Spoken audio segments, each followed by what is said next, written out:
Hindi dapat nagpapagalingan sa loob ng pamilya, sa halip dapat nagtutulungan.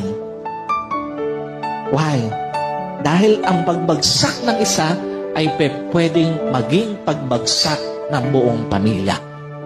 At pwede rin naman yung maging pag-angat ng isa ay pag-angat ng buong pamilya. Dahil ito ang totoo. Tandaan niyo po, pinakamasakit makita ang isang asawa hinahatak pababa ng asawa.